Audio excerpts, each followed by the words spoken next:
important de se souvenir que par sa visite marseillaise, le président de la République a légitimé l'engagement de Didier Raoult. On se demande d'ailleurs comment pareille idée lui est venue à l'esprit. Alors, on nous objectera que ces choses sont faciles à dire aujourd'hui et c'est juste. Mais il va bien falloir, à un moment ou un autre, en tirer les enseignements de délire collectif. A tout de suite avec nos invités.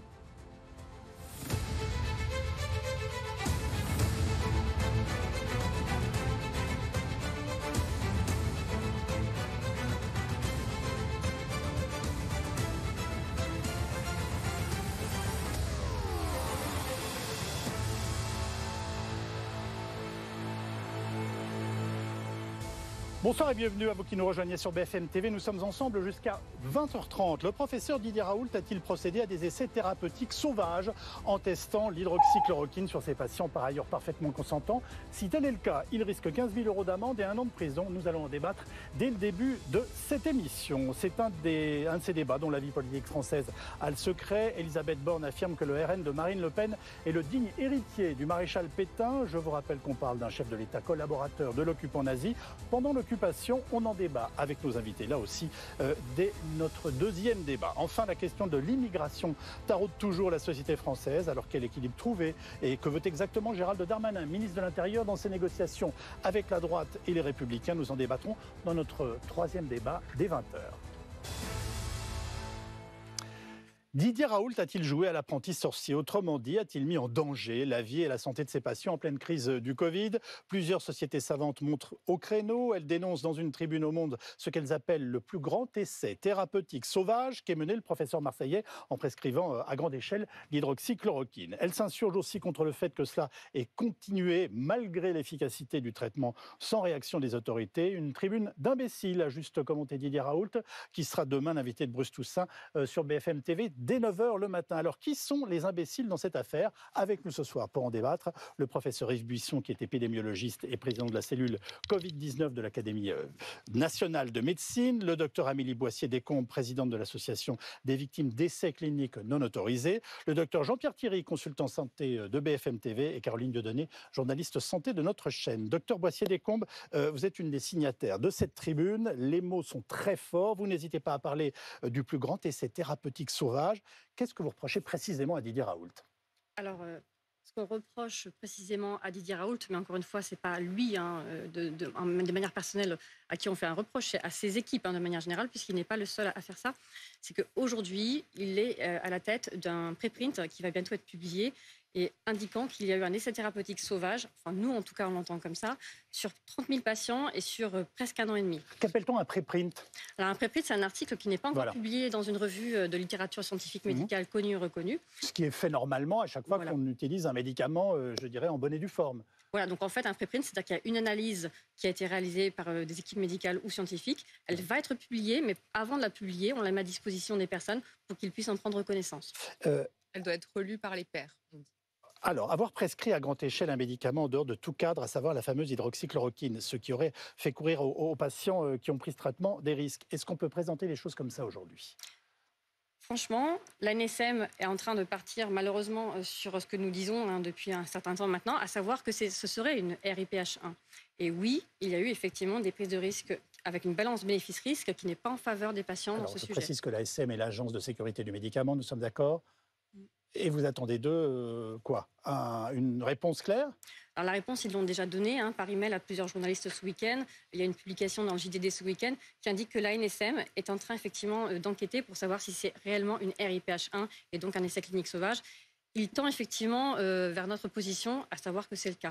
Et si c'est le cas aussi, ils disent en conclusion qu'ils vont porter cela en pénal. Caroline Dieudonné, en quelques mots, que reproche-t-on finalement aujourd'hui à Didier Raoult? Effectivement, d'abord pour rebondir sur ce qui vient d'être dit, donc effectivement on a contacté le service de presse de l'Agence du médicament et ce qu'ils disent c'est qu'ils ont pris connaissance de ce papier et ils disent voilà, l'ANSM poursuit ses analyses et saisira le cas échéant de nouveau la justice si ces analyses donc mettent en évidence des manquements à la réglementation des essais cliniques. Donc pour l'instant ils sont justement en cours d'analyse. Alors pour répondre à votre question, qu'est-ce qui est dénoncé annoncé dans cette tribune, eh bien, plusieurs choses. D'abord, il faut partir de cette phrase assez choc, qui est ce plus grand essai thérapeutique sauvage connu à ce jour. Donc, ce qui se passe, c'est qu'on s'intéresse donc dans cette tribune à cette prépublication, donc qui concerne 30 000 patients Covid qui ont reçu des traitements, dont l'hydroxychloroquine, entre le 2 mars 2020 et le 31 décembre 2021. Et pour les signataires, eh bien, je cite, les règles élémentaires ont été enfreintes, notamment à l'occasion de la crise sanitaire. Que disent-ils ? Ils citent notamment la prescription systématique aux patients atteints de Covid de médicaments effectués sans base pharmacologique solide et en l'absence de toute preuve d'efficacité. C'est une première chose. Deuxième chose, ils disent aussi, nous estimons que ces prescriptions systématiques ont en outre été réalisées en dehors de toute autorisation de mise sur le marché, mais aussi en dehors de tout cadre éthique et juridique. Donc si on résume, on a d'une part la question de la réglementation qui est posée dans cette tribune. Qu'est-ce que c'est comme étude ? Est-ce qu'il fallait des autorisations ?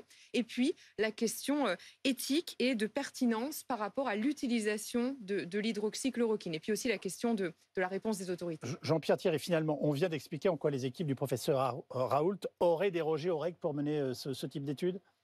Il y a deux volets en fait. Il y a un volet réglementaire, on pourra reparler, qui est de ne pas passer devant le comité de protection des personnes.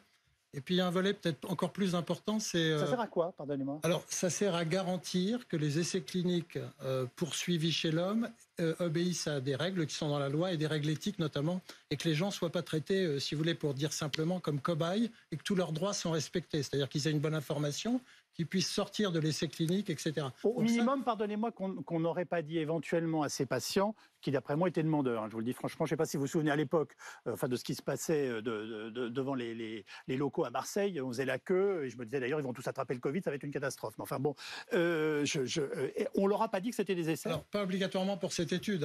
L'IHU est sur la sellette pour d'autres études en réalité. Oui, mais en l'occurrence, c'est celle-là qui nous intéresse ce soir. Sur celle-là qui nous intéresse, ce qui est intéressant dans le développement, si vous voulez, c'est il faut revenir à l'épisode hydroxychloroquine, azithromycine. Parce qu'en fin de compte, au niveau international, elle a été refermée très vite, si vous voulez. Parce qu'en gros, l'effet Raoult n'existerait pas sans Donald Trump. Parce que c'est Donald Trump qui fait la publicité du protocole Raoult en mars 2020, suivi de Bolsonaro et peut-être d'un autre, mais si vous voulez, c'est la caution de l'homme le plus puissant du monde. Vous êtes quand même en train de nous dire que tous les dingos de la planète ont à un moment ou un autre... Pas dit ça. Ce que j'ai dit, c'est que vous le dites de façon indirecte. La réaction a été assez rapide. La FDA, c'est-à-dire la Food and Drug Administration, la NSM américaine, elle a donné une autorisation temporaire d'utilisation de l'hydroxychloroquine et des études sont très vite arrivées, notamment une étude américaine qui a été interrompue très vite tellement c'était pas efficace et éventuellement dangereux pour les patients. Donc je dirais en juillet 2020, c'est refermé. Donc dire qu'on a continué à prescrire ce protocole après en 2021, ça peut poser un problème. Une précision, parce que ce que vous venez de nous dire est très, très intéressant, c'est on reproche au produit d'être inefficace et donc de faire courir des dangers. On reproche au produit non seulement d'être inefficace, mais en fait d'être dangereux, ce qui n'est pas tout à fait la même chose. Je ne sais pas si... en tout cas, moi, je fais la différence. En médecine, on parle de balance bénéfice-risque, si vous voulez. Les médicaments, ils ont toujours des risques, mais on les met en rapport avec les bénéfices. La balance bénéfice-risque du protocole Raoult, hydroxychloroquine, azithromycine, dans toute la population et surtout celle qui en aurait besoin, n'est pas bonne. C'est-à-dire que les risques sont supérieurs aux bénéfices. Ce que dit l'Agence du médicament en avril dernier, donc de cette année, je vous cite, nous considérons que le rapport bénéfice-risque de l'hydroxychloroquine associé ou non à l'azithromycine dans la prise en charge du Covid est défavorable. Ça, c'est la dernière communication qu'on a eue récemment. Professeur Buisson, d'abord, merci d'être avec nous. 2 ans après, que pensez-vous de cette affaire? Et s'il faut résumer en quelques mots ce qui s'est passé, comment le qualifieriez-vous? C'est une affaire extrêmement regrettable parce que d'abord elle a divisé non seulement la France en deux, le milieu médical en deux, les pros et les contre Raoult, alors qu'il y avait vraiment autre chose à faire et que tout ça a été au détriment de la recherche, d'une recherche efficace pour lutter contre la Covid. Donc vous me dites, excusez-moi, que même dans le débat, il y avait vraiment d'autres urgences dont il fallait se gérer qu'à de se lancer dans une pareille... Absolument, ça a démarré très tôt puisque une semaine après le confinement, c'était à la fin du mois de mars 2020, l'Académie de médecine associée avec l'Académie des sciences, associée avec l'Académie de pharmacie, nous avons dénoncé justement cette attitude visant à prescrire un médicament qui n'avait pas fait ses preuves et dont on avait de bonnes raisons de penser qu'il était déjà inefficace. Parce que l'hydroxychloroquine, on sait que ça marche très bien in vitro sur presque tous les virus. Par contre, quand ça passe chez l'homme, ça marche plus. Et ça, on le savait pour le sida, pour la grippe, pour le SARS, le premier SARS, pour des tas de maladies virales. Donc ça aurait peut-être pu marcher sur la Covid, mais il n'y avait aucune preuve. Et surtout, c'est la méthodologie, parce que mais passer devant... d'après vous, excusez-moi, parce qu'il faut toujours se mettre dans la tête de la personne qu'on a en face de soi, même si on la combat. Il part d'une intuition, enfin, comment expliquez-vous ? Un pari. C'est un pari. Je crois que le professeur Raoult, qui est vraiment une sommité médicale... Ce que personne ne conteste. Ce que personne ne conteste, se doutait bien que ça n'allait pas marcher, mais je pense à mon avis, il le savait. Il ne pouvait pas l'ignorer parce qu'il était entouré de gens qu'il savait. Et c'est un pari. Pourquoi s'est-il enfermé là-dedans ? C'est un homme intelligent. Oui, il est mégalo, on l'a tous compris. Bon, mais voilà, ça suffit pas pour... Il aurait pu essayer de s'en sortir plus tôt. Une fois qu'il s'est enfoncé dedans, il a eu beaucoup de mal. Il y est toujours. Il dit toujours que ça marche, plus ou moins. Enfin bon, il refuse l'évidence qui maintenant est absolue. Tout le monde le reconnaît dans le monde entier. On sait que ça ne marche pas, que ça n'a pas d'efficacité et que la balance bénéfice-risque est défavorable. Bon, maintenant, ce qu'il faut dire, c'est que le non-passage devant un comité de protection des personnes, ça fait que la pertinence scientifique de cette recherche n'a pas été évaluée. Elle est évaluée que par M. Raoult et ses collaborateurs proches de l'IHU. J'allais dire ses sbires. Je le dis pour vous. Bon, merci. Et donc, cette phase essentielle ayant été sautée, finalement, il a dit ça marche, et puis je m'appelle Raoult. Donc après, on est passé sur ce que j'appelle l'argument d'autorité. Le professeur Raoult était quelqu'un de nobilisable de l'avis de tous les microbiologistes dont je suis. On considérait qu'il remplissait à peu près tous les critères pour pouvoir accéder à cette récompense suprême. Et puis, c'est peut-être ça son pari. Il s'est peut-être dit, voilà, l'occasion ou jamais, le Covid, je vais sortir le médicament miracle et voilà, je vais accéder comme ça. Ou peut-être, il s'est dit ça, peut-être pas. Oui, mais vous vous rendez compte de la gravité de vos propos. Vous dites qu'un homme qui a pour charge de s'occuper de la santé des Français, qui est reconnu, qui est très apprécié à l'échelle mondiale, vous la rappelez, et en particulier dans sa région, puisque je rappelle une fois de plus qu'on faisait quand même la queue pour aller prendre l'hydroxychloroquine en pleine crise devant le bâtiment où il travaillait, a pu être tenté de jouer un coup avec la santé des Français pour obtenir un prix Nobel de médecine. Il a joué un coup parce que ses études, la première étude, celle qu'il a donnée en main propre au président Macron à Marseille, c'était une étude qui ne valait rien scientifiquement, parce que ça portait sur 25 patients. Et dans l'entourage de Macron, il n'y a personne qui Il n'y avait pas de groupe témoin. Emmanuel, excuse-moi, c'est totalement ridicule, regarde-moi ça, c'est pas possible. Rien. Et une étude comme ça doit être contrôlée, c'est-à-dire qu'il faut qu'il y ait un groupe témoin, randomisé, c'est-à-dire qu'on tire au sort ceux qui vont prendre le médicament, ceux qui vont prendre le placebo, et en double aveugle, c'est-à-dire que ni le patient ni le médecin ne sait qui a le placebo et qui a le médicament. Bien sûr, il a sauté tout ça en disant « moi j'ai mieux, c'est les études observationnelles ».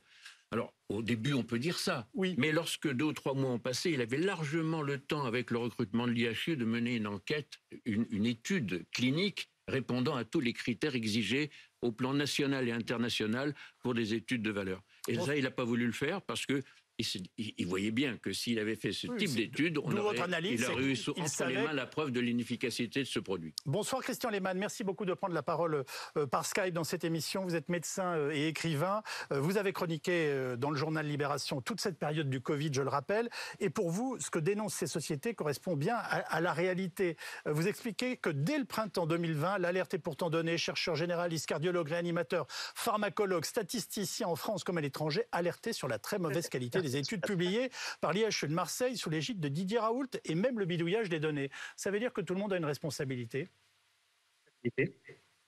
Ce qui est sûr, c'est qu'à partir du moment où, malgré les alertes des uns et des autres, et vous l'avez signifié tout à l'heure, Emmanuel Macron a joué avec le feu et est allé adouber Didier Raoult à Marseille, l'ensemble des agences sanitaires ont commencé à regarder leurs chaussures. Le directeur de l'Agence nationale de sécurité du médicament, Dominique Martin, avait en avril 2020 écrit à l'Ordre des médecins et à la Caisse nationale d'assurance maladie pour dire qu'il y avait quelque chose qui se passait qui était anormal dans les hospitalisations de jour à 1 264 € la journée, enfin pour 2-3 heures de consultation pour prescrire de l'hydroxychloroquine, mais personne n'a agi là-dessus. Et quand nous, en 2021, en mars 2021, dans Libération, On l'a prouvé parce que des gens nous avaient envoyé leur dossier en disant « j'y suis allé et voilà ce qui s'est passé, je suis très étonné et si j'avais su que ça coûtait ce prix-là, j'y serais pas allé ». Quand on a sorti ça, on a été traité de menteurs, bien entendu, et les sbires de Raoult nous ont menacés de mort. Ce qu'on a, c'est quand même quelqu'un qui a un hubris, un orgueil extraordinaire.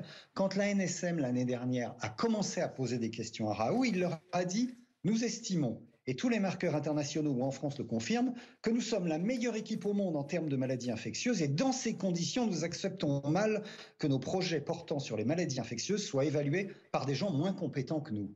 Et c'est ce qu'il fait constamment. C'est un homme qui dit qu'il est en guerre contre l'establishment, mais qui en fait utilise le principe d'autorité tout le temps. C'est un type qui fait semblant d'être un rebelle avec les cheveux longs, la barbe et les bagues, mais qui en fait adore avoir des selfies avec les présidents. C'est en fait le mandarin des années 50, des années 60, des années 70, comme on espérerait ne plus en voir. Quelqu'un qui vous dit « j'ai raison parce que je suis l'élite ». Et si vous lui montrez par A plus B sur une étude que quelque chose ne marche pas, il vous dira « mais vous n'avez pas mon talent, vous n'avez pas mon intelligence, je suis un mâle alpha, je ne discute pas avec des minables comme vous ». Mais pourquoi cet emballement par rapport à ce personnage-là? Permettez-moi de vous dire qu'à Lille, à Paris et dans d'autres grandes villes françaises, on a des gens extrêmement compétents. Alors est-ce que peut-être, puisque c'était évoqué il y a quelques instants, l'idée qu'il puisse être nobelisable à un moment ou à un autre a tourné dans la tête, inclus des journalistes, des politiques et des acteurs de ce dossier? Il était à la tête d'un institut faramineux avec, comme le dit Irène Frachon, qui s'est occupé du médiateur, qui faisait dans le JDD, ça m'a frappé, un parallèle avec Jacques Servier, le Servier du médiateur. Elle disait la mégalomanie, le côté gourou, des réseaux d'influence extrêmement importants, à la fois académiques, intellectuels, amicaux, régionaux, voire politiques. Je vous rappelle que toute la droite, les républicains local et national, avaient des yeux de chimène pour Raoult, et en gros disaient des gens meurent, on ne va pas faire des études sur des souris. Il faut aller vite, mais en fait, dans une situation de catastrophe et d'urgence, ce qu'on apprend aux jeunes urgentistes, c'est de ne pas faire n'importe quoi. Vous arrivez sur un endroit où un avion s'est écrasé, il y a des morts, il y a des débris, vous ne faites pas n'importe quoi. Il y a un protocole à suivre pour sauver le maximum de monde. Et là, ces gens qui ne connaissent rien à la médecine avaient un espèce de gourou qui disait « j'ai la solution » et ils ont voulu absolument y croire. Et ça a emmené tout le monde dans le mur. Je cite les LR, mais Mélenchon qui disait « je l'ai eu au téléphone, ce type agace les belles personnes, il est donc certainement un type extraordinaire », c'était comme ça partout. Les gens étaient perdus, on était tous paumés, on était tous perdus. Rappelons-nous qu'avant le vaccin, il y avait cette peur, de mourir. Eh bien, comment vous appelez quelqu'un qui, dans une situation de peine, de chagrin, il y avait des gens qui perdaient leurs proches, qui ne pouvaient même pas aller les voir en EHPAD ou à l'hôpital. C'était quelque chose de très très dur. Et vous avez quelqu'un qui faussement donne un espoir, si j'ose dire, mais donne un espoir en bloquant complètement les possibilités d'avancer réellement. J'aurais adoré que ce médicament marche. J'aurais adoré que ce médicament marche. Mais dès le premier jour, le 25 février, où il fait sa première sortie, chloroquine, fin de partie. Je me permets de vous interrompre, Christian Lehmann, pardonnez-moi, parce qu'on va écouter une infirmière qui s'est très rapidement, elle aussi, rendue compte des difficultés que posait l'hydroxychloroquine. On l'écoute. C'est une patiente qui avait aucun antécédent cardio. Enfin, elle a été testée positive par l'IHU. Elle a pris le traitement, donc en avril. Elle est rentrée chez elle. Et 48 heures après, ça a nécessité une hospitalisation en soins intensifs cardio à la Timone. Ça a continué puisque moi j'ai vu des ordonnances, alors pas forcément sorties de l'IHU, mais j'en ai vu de l'IHU et aussi sur les médecins traitants classiques, quoi. Jusqu'en mars-avril 2021, il y a eu des ordos de prescription d'hydroxychloroquine. Je crois que le fait que ce soit un Marseillais qui ait une solution, ça a un peu enflammé les foules. Alors après, les gens y ont cru. Avec quelqu'un d'autre, ça ne serait jamais passé, quoi. C'est la gouroutisation. Docteur Amélie Boissier-Descombes, alors avec quelqu'un d'autre, ça ne se serait jamais passé, dit l'infirmière.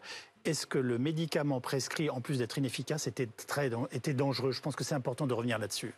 Il y a une étude qui est parue chez nos amis de la SFPT, c'est-à-dire la Société française de pharmacologie. Merci. Donc avec Monsieur Molimar, justement, qui va bientôt être publiée parce que c'est dans les clous en ce moment et elle est au reviewing par nos propres pairs, justement, et qui explique qu'il y a un surrisque de mortalité de 11%. Ça ne veut pas dire qu'il y a 11% de plus de décès derrière. Ça veut dire que si vous prenez ce traitement-là, vous avez 11% de plus de faire un effet indésirable grave qui peut aller jusqu'au décès. Donc oui, effectivement, ça a pu engendrer des choses très graves.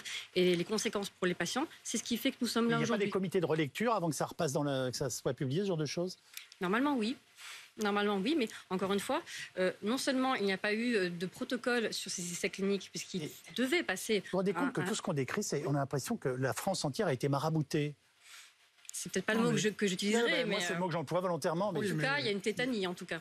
Et il y a un contexte international, encore, je reviens dessus. Donc, il y a une communication précoce sur des résultats qui ne sont même pas publiés. C'est repris par les réseaux sociaux, notamment après l'intervention de Trump. Il revient en avril et dit je prends de l'hydroxychloroquine à titre préventif. Bon, après, quand il fera le Covid en octobre, il en prendra. Si Trump me donne des conseils médicamenteux, j'aurais plutôt tendance à me méfier. Mais bon, sauf que si vous voulez, les gens qui représentent des représentations nationales du niveau d'un président des États-Unis ou d'autres, il faut imaginer qu'il y a un grand pouvoir d'influence, dont Raoult, peut-être, il est embrigué là-dedans. Il est cautionné par l'homme le plus puissant de la planète. Oui. Et donc, c'est passé par les réseaux sociaux. N'oubliez pas, Trump communiquait d'abord sur les réseaux sociaux. Donc, en France, y compris la communication de l'IHU, passait d'abord par YouTube et par les réseaux sociaux, avant d'être publiée dans des revues à comité de lecture, d'un niveau d'ailleurs assez critiquable. Alors, volontairement, là, je me mets dans la tête de Didier Raoult, il utilise tous les moyens, puisqu'il a la conviction qu'il a raison. Alors le problème, c'est si maintenant on avère qu'il savait très bien que ce médicament ne serait jamais utile. C'est-à-dire qu'à l'époque, on avait beaucoup de morts et on n'avait pas de médicaments. Bien sûr. On a essayé plein de médicaments, les uns après les autres. On a vu qu'ils étaient tous inefficaces et il ne restait que l'hydroxychloroquine, dont on savait aussi, dont beaucoup savaient que c'était inefficace. Mais voilà, Raoult s'est accroché à l'hydroxychloroquine. Et il a été beaucoup plus écouté que, sûrement, que de ceux qui connaissent aussi, qui ont communiqué dès le début, comme nous l'avons fait au niveau des académies. Mais on a eu moins d'écoute, probablement, que Didier Raoult, qui, lui, évidemment, a un côté de gourou. Oui, effectivement. Alors, dès 2020, on sait que ça ne sert à rien. Et pourtant, on continue à prescrire jusqu'à fin 2021. Comment expliquez-vous ça ? Parce qu'il n'y a rien d'autre, et puis parce que un certain nombre de médecins ont été convaincus dans le monde médical. Il faut bien savoir que des confrères ont dit on a bien le droit de prescrire quelque chose, et comme il n'y a rien d'autre, finalement, oui, il y a ça aussi. C'est-à-dire qu'on a dit l'hydroxychloroquine, c'est un dérivé de la chloroquine, et la chloroquine, on l'utilisait depuis 75 ans pour la prophylaxie du paludisme. Oui. Et on a dit, avec succès. Avec beaucoup de succès, et avec aucun problème, ou très peu. Mais c'était 100 mg par jour de chloroquine. Oui. Alors que le plaquenil, l'hydroxychloroquine utilisé dans le protocole Raoult, c'est 600 mg par jour. Excusez-moi, mais enfin, quand j'étais gamin, il y avait un médicament, je pense qu'il n'existe plus, donc c'est pour ça que je vais le citer, qui s'appelait le lactéol, qu'on donnait pour éviter les diarrhées aux enfants. On ne l'a pas distribué pour traiter d'autres maladies graves, on est bien d'accord. Non, mais c'est une hypothèse. L'hydroxychloroquine, la chloroquine, c'est une hypothèse d'efficacité antivirale qui traîne depuis très longtemps, parce que les virologistes ont essayé des tas de produits sur leur culture de virus, et ça, c'était un des produits qui marchait bien. Ouais. Mais encore une fois, c'était in vitro. Et le passage chez l'homme ne se faisait jamais. Caroline Dieudonné. Ça faisait partie des médicaments quand on a essayé de faire du repositionnement de différentes molécules pour voir si ça fonctionnait. On précise que le Pierre-Édouard Fournier, qui est maintenant à la tête de l'IHU, s'est exprimé dans le journal Le Monde. Le successeur du professeur. Voilà, et dans le journal du dimanche. Et ce qu'il dit, par exemple, concernant cette étude sur 30 000 patients, c'est que pour lui, ce n'est pas une étude clinique, je le cite, mais c'est un retour sur les traitements que nous nous sommes efforcés de donner aux gens qui venaient nous voir pour être soignés. Oui. Voilà ce qu'il dit, par exemple, dans le journal du dimanche. Donc, il dit, voilà, on étudie les traitements qu'on a donnés aux personnes qui venaient à l'IHU, pour rebondir sur ce que vous disiez quant à l'engouement qu'il y avait autour de ce traitement. Christian Lehmann, plus étonnant peut-être, récemment encore, l'ASM a alerté en avril en rappelant qu'il ne fallait pas utiliser l'hydroxychloroquine pour ce traitement. C'est-à-dire que ça ne cesse d'être répété aujourd'hui et c'est devenu quelque chose d'évident. Qu'est-ce que ça vous inspire comme commentaire ? Ça m'inspire qu'il faut que la vérité... Le mensonge, ça va très vite. Et pour la vérité, a priori, il faut 2 ou 3 ans. C'est-à-dire que Didier Raoult s'est effectivement enfermé dans un truc. Il est absolument incapable de dire ce que dirait n'importe qui dans cette situation. Je m'excuse, j'y ai cru de bonne foi, je me suis trompé. Mais on a à peu près autant de chances d'entendre un jour une excuse de Didier Raoult que d'entendre une excuse de Donald Trump. Peut-être les entendra-t-on demain matin chez Bruce Toussaint, puisqu'il sera en direct sur BFM TV, mais a priori, intuitivement, on se dit que c'est pas parti pour. Mais il expliquera qu'il est génial et que tout le monde est un con. Au Brésil, aujourd'hui, on apprend que le ministère public a poursuivi avec des amendes de plusieurs centaines de millions les médecins qui ont prescrit de l'hydroxychloroquine. Et ceux-ci, dans un communiqué de presse, aujourd'hui même, disent « Mais en fait, on n'a fait que suivre le grand professeur Raoult qui disait on ne pouvait pas laisser les gens mourir. » Je veux dire, c'est pas juste une gouroutisation à l'échelle du Vieux-Port. On a vraiment exporté notre connerie à l'international. Bon, ça fait du bien de vous entendre dire ça. Même en Afrique, oui. Oui, Harold. Non. Mais ce qui est important, c'est que nous sommes aussi soumis au code de déontologie médicale. Et dedans, nous devons avoir une communication adaptée à la personne que nous avons en face. C'est-à-dire que vous et moi, quand nous sommes en congrès médical, on peut dire quelque chose en tant que médecin. Nous avons le recul nécessaire pour accueillir une information qui nous est présentée sur une étude, puisque nous sommes formés pour ce faire. Maintenant, avoir une communication comme elle a été réalisée par tous les membres de l'IHU, en tout cas, sur les réseaux sociaux, avec des chaînes YouTube qui ont des millions de vues à chaque fois, les gens en face, ce sont des gens lambda qui n'ont pas la capacité de prendre le recul nécessaire sur l'information qui est dévoilée. Et ça, c'est un réel problème de santé publique aussi, il faut le dire. Christian Lehmann, Didier Raoult a reconnu lui-même récemment que son traitement d'hydroxychloroquine n'était pas efficace. Il dit parlons science, actuellement, je suis d'accord avec la NSM sur l'hydroxychloroquine contre le Covid, ça ne marche plus sur le variant Omicron de 2022. Est-ce que c'est un aveu d'échec et d'erreur ou est-ce qu'il se protège en citant volontairement 2022, sous-entendu c'était efficace à l'époque? Alors, ça faisait un bout de temps qu'il savait que la tribune allait sortir, ça lui faisait peur, donc il a commencé à se protéger en essayant de donner des gages, en expliquant que on se rendait compte que l'hydroxychloroquine ne marchait plus, elle n'a jamais marché, et puis aussi en disant, en fait, le vaccin a sauvé des vies, alors que je rappelle qu'en mai 2021, il disait, oh là là, quand les gens sont vaccinés, dans les 15 jours qui suivent, ils ont plus de chances d'avoir le Covid. Moi, je dis que c'est plutôt enthousiasmant de voir qu'à 71 ans, on peut s'essayer comme ça à faire de l'acrobranche. Bon, il en est où aujourd'hui, Caroline, notre Didier Raoult ? Alors, eh bien, il a donc été remplacé à la tête de l'IHU par le professeur Pierre-Édouard Fournier. Alors, souvenez-vous, qu'il n'est pas parti de son plein gré. Il avait été remplacé fin août. Voilà. Vous savez, il y avait toute une procédure pour choisir son successeur. Et donc, mais il n'a pas quitté l'IHU.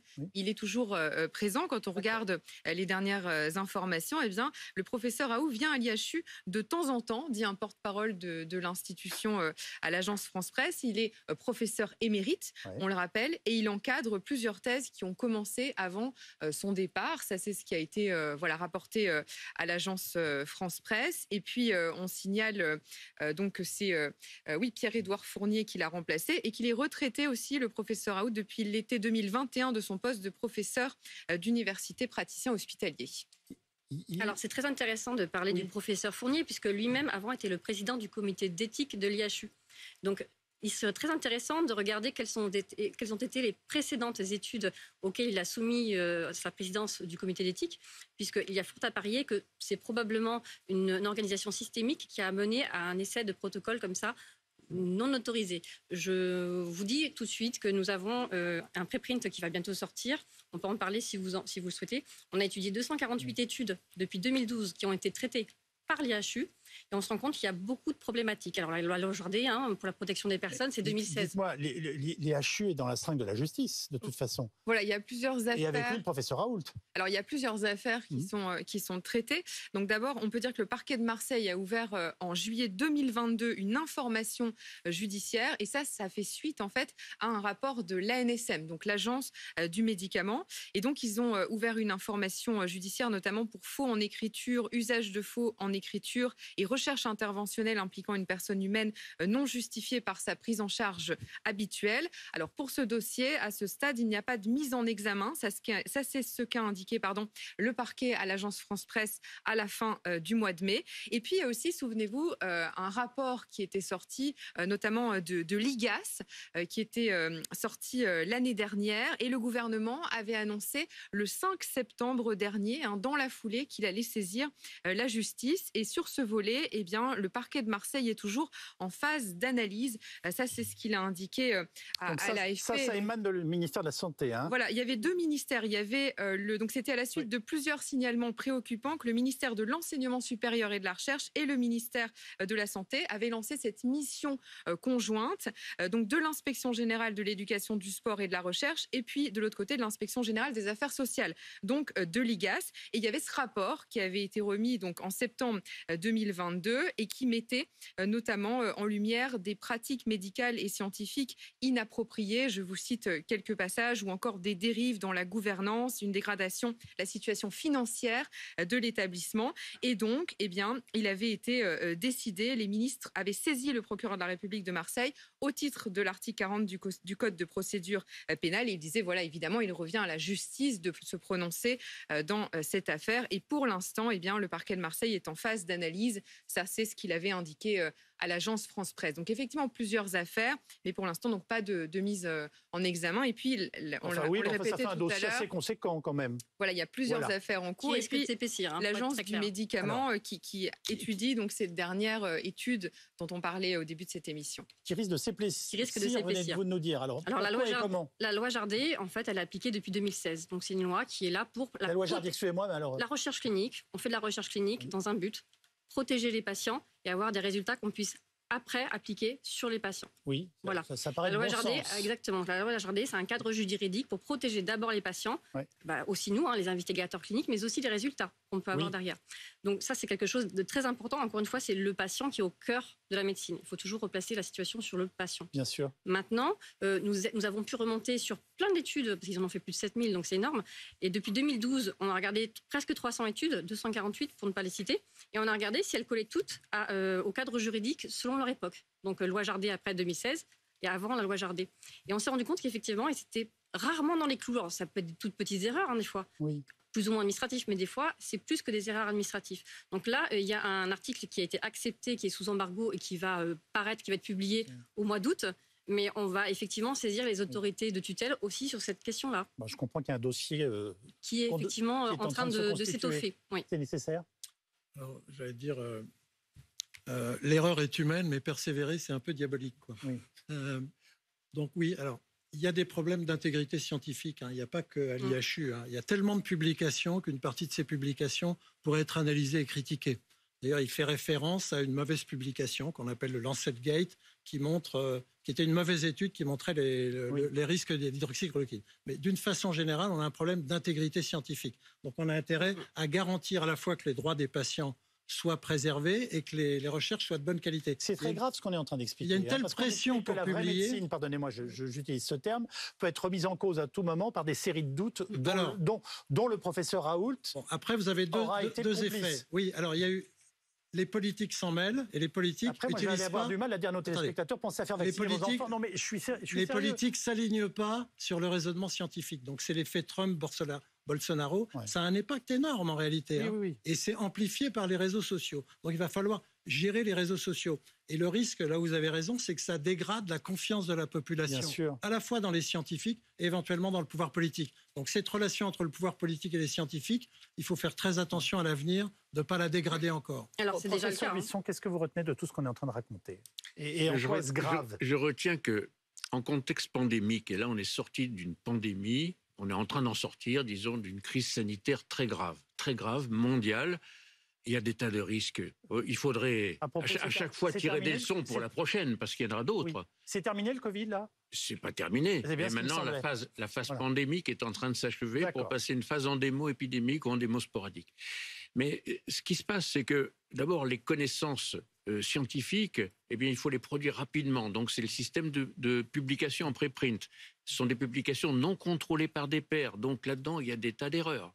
Donc il faut faire le tri. C'est très difficile pour tous les scientifiques. D'abord, il faut lire beaucoup de papiers et il faut être très attentif et très sélectif pour retenir ce qui est bon, ce qui est probablement juste et ce qui est probablement faux. Un énorme travail. Et puis là-dessus, il y a toute la population qui a peur et les réseaux sociaux, et il y a ce qu'on appelle l'infodémie, c'est-à-dire la pullulation de fake news. Alors voilà, ça c'est l'ensemble de ce qui se passe pendant une pandémie.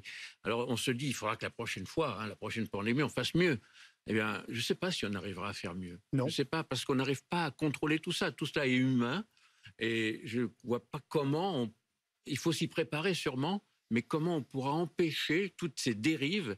Et la plus grave de ces dérives, c'est quand même celle qui vient de nos plus grands scientifiques. Le professeur Raoult en est un exemple, mais il y en a d'autres, des scientifiques reconnus qui ont dit des choses fausses, qui ont entretenu de fausses idées et qui ont entretenu la confusion dans l'esprit du public. Et ça, c'est probablement ce qu'il y a de plus grave. Avant de nous séparer, Christian Lehmann, pour l'instant, le professeur Raoult n'a subi qu'un blâme. Oui. Qu'est-ce que ça vous inspire comme commentaire? Ça m'inspire. Moi, je suis pas un justicier. Je suis un médecin. Je pense que le mal qui a été fait, on va malheureusement pas revenir dessus. Il y a des gens qui continueront pendant encore des années, même quand ça aura été prouvé et reprouvé, à penser que cet homme était un type magnifique et merveilleux qui avait raison seul dans son coin. Je ne sais pas si vous vous souvenez du film qui s'appelait Contagion, un film sur une pandémie. Et dans ce film, il y a un méchant qui est joué par Jude Law, qui raconte des fake news, qui dit qu'on peut soigner avec des plantes et tout. Quand j'ai vu le film, je me suis dit non, dans une pandémie, jamais ça arriverait, une chose comme ça. Moi, je me suis rendu compte que je me suis trompé parce que ce désinformateur dans Contagion, c'est un Télétubby à côté de Didier Raoult. Voilà ce que nous pouvions vous dire ce soir, et je rappelle que Didier Raoult sera donc l'invité de Bruce Toussaint sur BFM TV demain matin. C'est toujours un grand moment de télévision et d'interview, vous le savez. Nous allons donc suivre maintenant, en revanche, notre reportage 3D, une nouvelle fois un fait divers.